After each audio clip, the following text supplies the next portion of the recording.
The Prep Kickoff Classic underway. This is the third straight season that Chippewa Valley and Dearborn have squared off in the regular season opener. After an overtime loss to Dearborn to begin 2011, the Big Reds went on to finish just 3-6 overall. Defense making a statement early. Jerry Taylor picks off Ali Ajami, returns it to the Dearborn 18. Chip Valley looking to capitalize off that miscue. Senior running back Graylin Claiborne goes up the gut for 15 yards all the way down to the Pioneer 3. Claiborne would punch it in on the next play. Just like that, the Big Reds led 7-0. On its next possession, Chippewa Valley was driving again. Third down for the Big Reds, but the Pioneers' Devin Collier will swallow up quarterback Brendan Rolfs. That's a sack. Dearborn failed to make hay on their next possession, forced to punt it away. Big Red special team making an impact. Taylor again making his presence felt. He blocks the Eric Hansen punt. Chip Valley in business deep in Dearborn territory. Claiborne will finish getting the pitch, gallop in around the edge. Chippewa Valley led 14-0 after the first quarter. The Pioneers' offensive struggles continued in the first half. Running back Brendan Berry stuffed behind the line by Keyshawn Johnson. Next possession for the Big Reds, trying to add to their lead. It's Rolfs looking and finding Adrian Hulaj. 25-yard gain to the Dearborn 16. But that drive would stall. Rolfs sacked again, led by Ahmed Hussein. Chip Valley forced to punt again. Dearborn went 7-3 in 2011, lost the Western Wayne Athletic Blue Conference title to Fortson, and in the playoffs of the Tractors. Held to just 16 yards on its first 4 series, they got it going before the end of the half. The senior Ali Farhat, the football and basketball star, down at the 4. Ajami gained 40 yards all by himself on this drive. Why not finish it off? The Pioneers trail just 14-7 at halftime. Defense, I felt like you got tired at the end of that half. That can't happen. That's what happened last year. That's not going to happen this year. All the training, everything we've done, all the running is for this second half. Okay, we're up 14-7. We get the ball to start the half. We need to score, offense. We need to score. We need to take command of this football game right now. Okay? And their defense is tired too at the end. They're bending over. They're like this. That first kick is jacked off. Because that means they're done. That means they're tired. Let's go. Do not allow yourself to get tired. We got to finish this game. You got 2 quarters left. We've won 2 quarters. That doesn't mean anything. We were beating them after 3 last year. Do not let up. Put your foot on their throat and finish them right now. Let's go.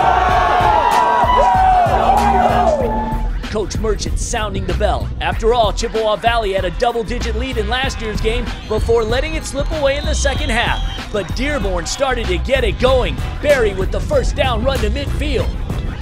The senior signal caller Ajami carried the rock 21 times for 114 yards in the game. This 10-yard keeper took it to the 40. Then Ajami would fool the Chip Valley D, think and run, but then the toss to a wide-open Hussein. 19-yard gain to the Big Reds 21. Dearborn would make good. Ajami will find Sean McFarland. He's in for the 13-yard score. We were knotted up at 14 apiece. End of the third quarter now. Chip Valley driving. It's Claiborne with the 11-yard gain. Graylin finished with 141 yards on 20 touches. But the Dearborn defense with a big stop on Claiborne for a big loss. Threat over. We were still tied at 14 apiece. Final quarter now. Chip Valley looking to take the lead. They've got a first-year place kicker in Simo Sabalix. This his second field goal attempt in the game. This from 22 yards out. His second miss. Still a 14-14 game. And it stayed that way until late in the contest. Chippewa Valley trying to muster up a game-winning drive. Rolfs connecting to Hulaj, 18-yard gain to the 50. Keon Whitfield will then carry the rock, busting through the middle, 17 yards on this carry. First down, Chippewa Valley. Few plays later, it's Rolfs once again going to Hulaj on the crossing pattern. He gets within field goal range inside the Dearborn 20. Time winding down. Would they go for the field goal or touchdown? They tried for 6, but the attempt to Hulaj can't hang on to it. Next play, it's Rolfs with the dump off to Whitfield, and last year's defensive MVP for the Chips down at the 6. His team in position to win. They kill the clock with 5 seconds left for another field goal try. Hey, they got, listen up. They got 3 timeouts. They might try to ice us. It doesn't matter. I kick the field goal. We win the game. We go home. We have a good time. You guys understand? All right.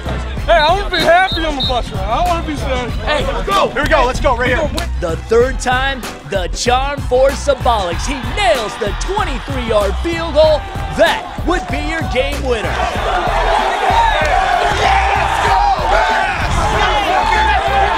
Chippewa Valley wins a thriller 17-14. They open the Prep Kickoff Classic in style.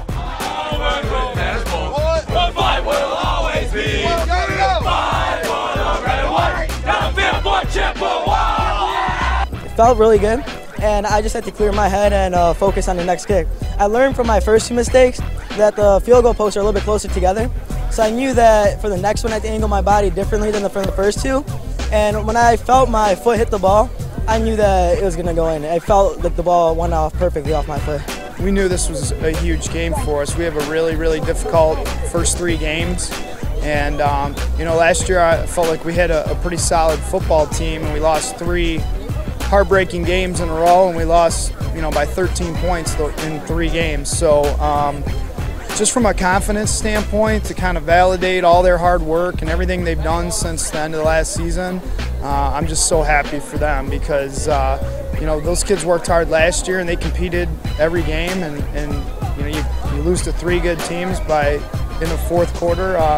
That's pretty demoralizing. So just, you know, for my kids to have the confidence and feel good about themselves, this was big. And Dearborn's, you know, they're a good team. We knew it was going to be a tough game.